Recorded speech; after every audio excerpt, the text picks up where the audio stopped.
Sounds like you earned it. I'll send word along. Let everyone down at the Dugout Inn know what happened. Shame it couldn't be better news. Thanks again for closing this one out.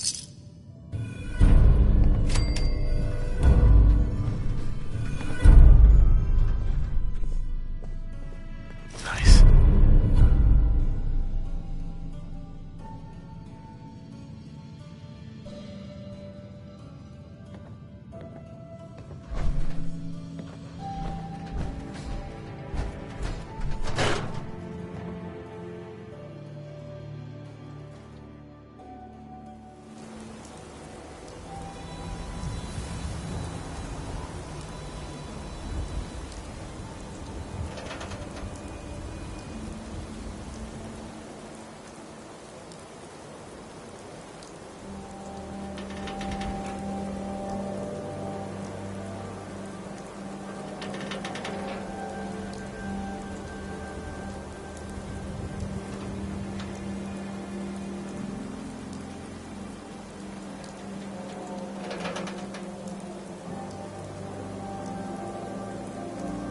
Protection for sale! Hand-tooled pieces!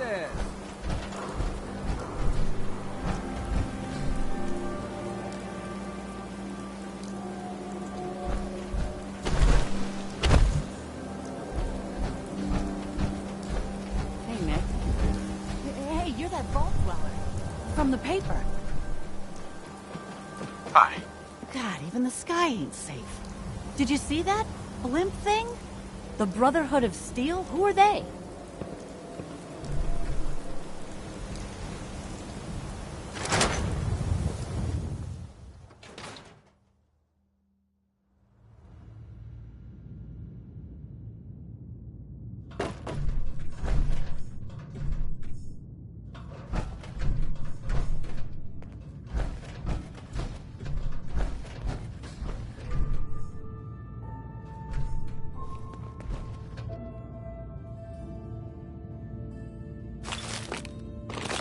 Hey, you trying to get us in trouble?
Heads up.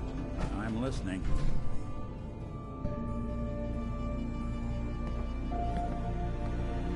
Think you can unlock that terminal?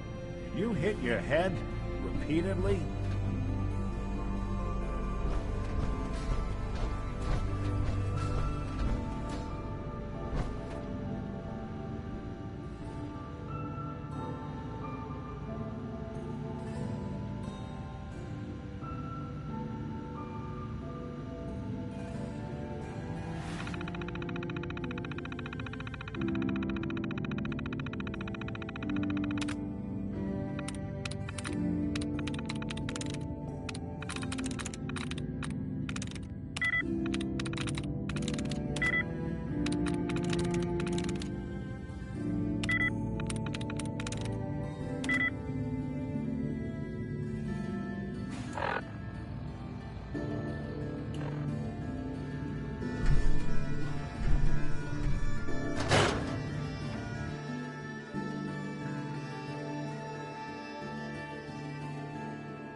Look at you.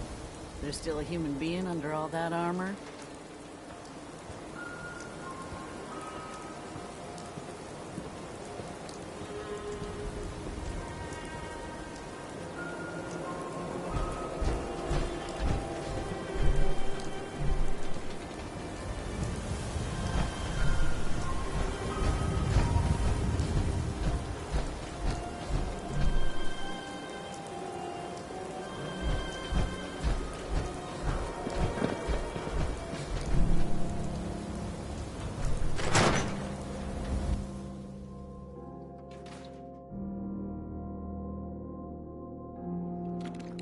Professor, I have a new theory about how the Institute makes the synths. Oh no. We've been talking about this, remember?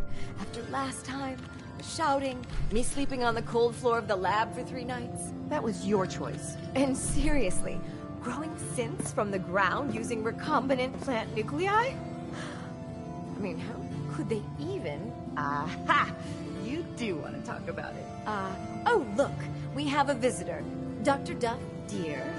If you could bother them while I walk away from this conversation. Hi there. Are you here for today's free biology lesson? Biology lesson? That's right. Usually the kids from the schoolhouse are the first to drop by, but I don't see why I can't start the lesson with you. Now, we all talk about radiation like it's a single thing, but it's actually a term referring to dozens of different ionizing rays. You have X-rays, beta rays, gamma rays, but which one are we most worried about? The one most associated with the big old bombs 200 years ago.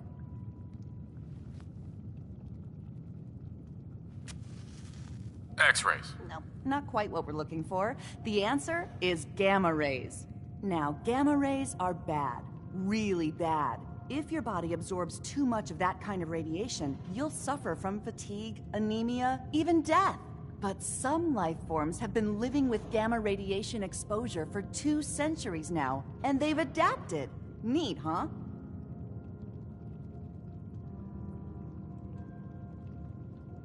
Yes, very interesting. That's what science is all about. Nothing stays the same. Everything reacts. Now it's time for the field trip portion of today's lesson. Are you ready? Field trip? That's right. You go out, do some science of your own, and come back. I usually have a prize for the best junior scientist, which I guess is just automatically going to you. What do you say?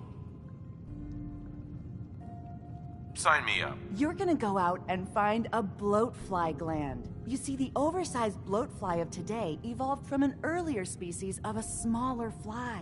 Radioactive adaptation has resulted in a unique gland that enables it to balance and maintain speed despite its size. So what do you say? Ready to go out and dissect one? Get the blowfly gland. Got it. Remember, bring the gland back in one piece. Oh, and don't chew on it. One of the students got horribly sick because of that mistake. Hey, you, got a sec? Of course, Nick. What's up? I wouldn't normally bother you with this sort of thing, but, well, I know I can trust you at this point. For as long as I can remember, I've been getting these, flashes. Memories of places I've never been. Things I've never seen. Memories of Nicks. They're not bad, they're just this inescapable reminder that I'm not the person I think I am. That I'm not a person at all. I'm just a machine, pretending to be human.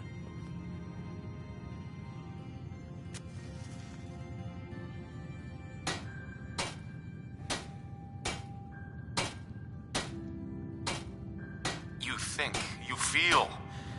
You're more than pretending, Nick.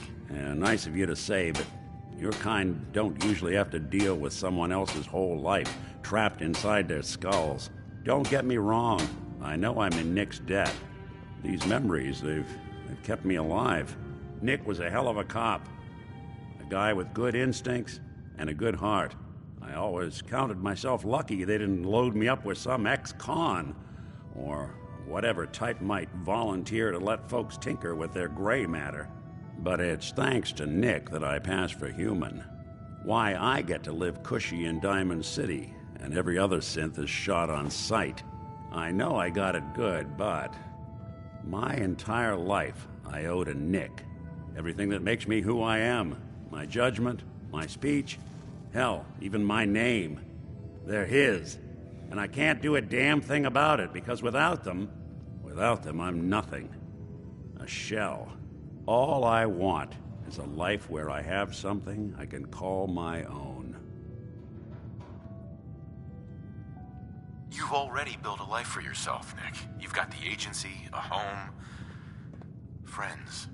Yeah, I mean, you're not wrong. You know, I'm just gonna need some time to think on this. I appreciate you hearing me out. You're a real good friend. Thanks.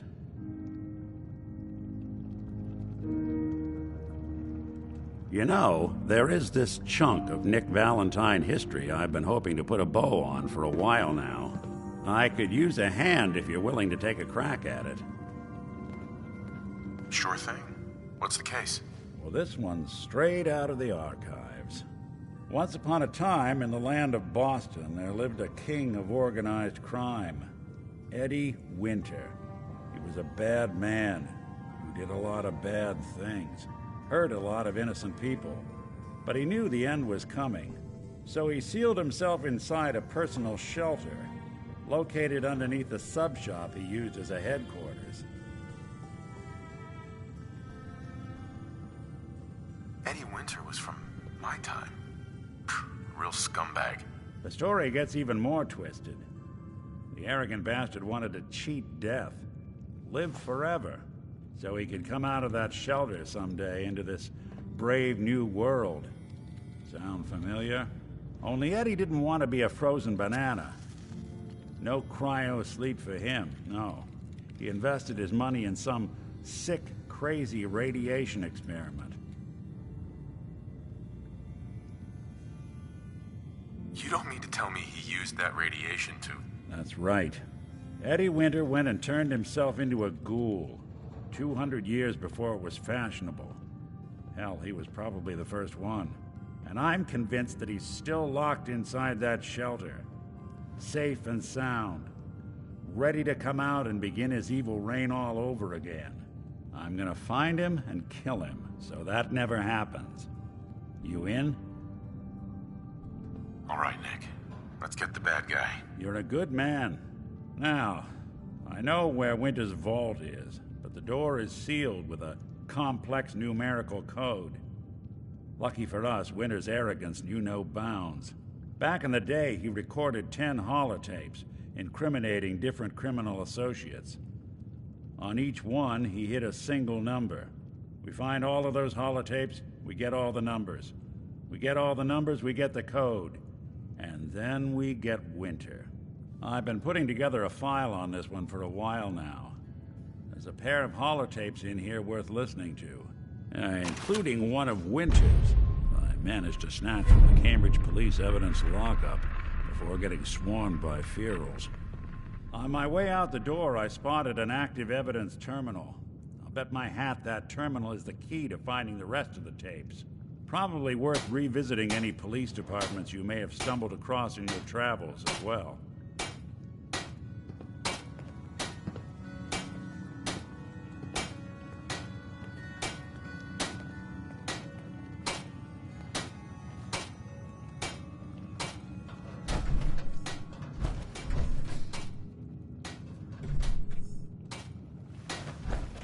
Dissecting a bloat fly can be fun.